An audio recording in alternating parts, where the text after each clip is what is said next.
आज हम लोग क्लास 8 हिस्ट्री लेसन 5 के बारे में पढ़ेंगे। When people rebel 1857 and after.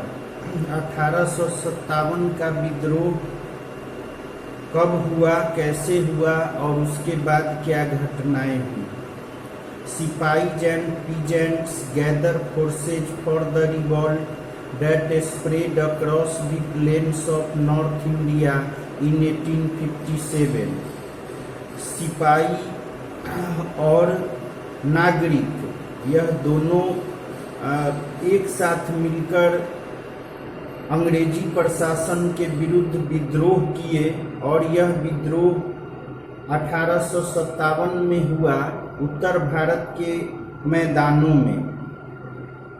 Since the mid-18th century, Nawab and Rajas had seen their power erode। 18वीं शताब्दी के मध्य में नवाब और राजा उनकी शक्ति काफ़ी कम हो गई। उनके अधिकारों को और राज्य को अंग्रेजी शासन के द्वारा छीन लिया गया। सेना पर उनका नियंत्रण खत्म हो गया।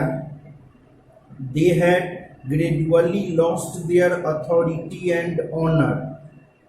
धीरे धीरे नवाब और राजा अपनी शक्ति और सम्मान खोते गए। Residents had been stationed in many courts. The freedom of the rulers reduced, their armed forces disbanded and their revenues and territories taken away by stages। अंग्रेज अधिकारी, जिसे रेजिडेंट कहा जाता था, इसे प्रत्येक देशी राज्य में रख दिया गया। वहाँ के शासकों की स्वतंत्रता खत्म हो गई। अब उनकी सुरक्षा के नाम पर या राज्य की सुरक्षा के नाम पर अंग्रेजी सेना रहती थी और कर वसूलने का अधिकार भी उनसे ले लिया गया। Many ruling families tried to negotiate with the company to protect their interest। अनेकों राज परिवारों ने कंपनी के साथ वार्ता या संधि करने का प्रस्ताव दिया जिससे उनके हितों की सुरक्षा हो सके। For example, Rani Lakshmibai of Jhansi wanted the company to recognize her adopted son as the heir to the kingdom after the death of her husband।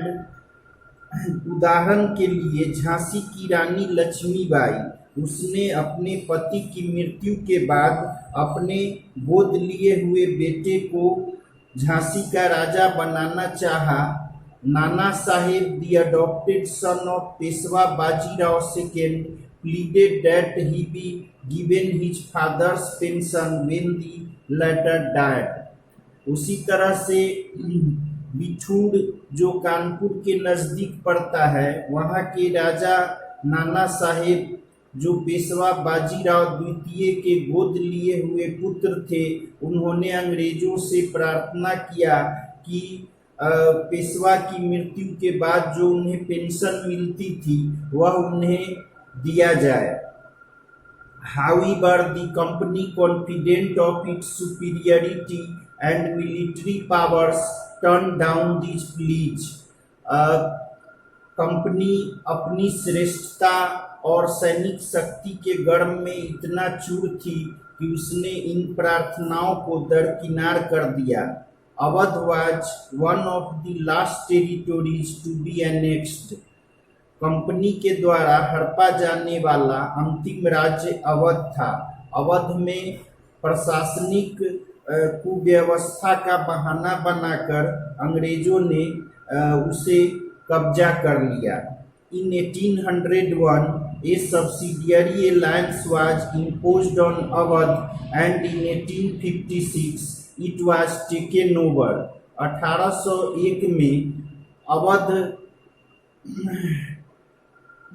पर गठबंधन सेना में शामिल होने का आरोप लगाया गया जो कंपनी के विरुद्ध षड्यंत्र रच रही थी और 1856 में अवध को कब्जा कर लिया गया।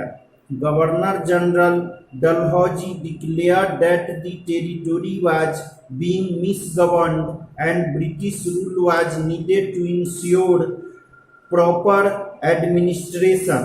गवर्नर जनरल डलहौजी ने घोषित किया कि कंपनी का राज्य, अवध का राज्य वहाँ कुव्यवस्था है और इसलिए वहाँ बेहतर प्रशासन के लिए अंग्रेजी शासन की जरूरत है। जबकि वास्तव में अवध या किसी भी देशी राज्य में कंपनी अपने ढंग से शासन करना चाहती थी, वहाँ अधिक से अधिक कर लगाना चाहती थी, जिसे उसे अपने स्वार्थ की पूर्ति के लिए गलत रास्ता अपनाना पड़ा और किसी भी तरीके से उसने देशी राज्यों को हड़प लिया।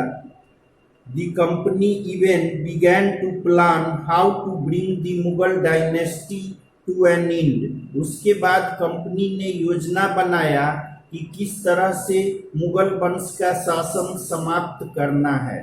The name of the Mughal king was removed from the coins minted by the company। Company के द्वारा जो सिक्के जारी किए गए उस पर से मुगल सम्राट का नाम हटा दिया गया। In 1849, Governor General Dalhousie announced that after the death of Bahadur Shah Zafar, the family of the king would be shifted out of the Red Fort and given another place in Delhi to reside in। 1849 में governor general Dalhousie ने घोषणा किया कि बहादुर शाह जफर की मृत्यु के बाद उसके परिवार को लाल किला से बेदखल कर दिया जाएगा और दिल्ली में उसे दूसरा जगह रहने के लिए दिया जाएगा। थैंक्स।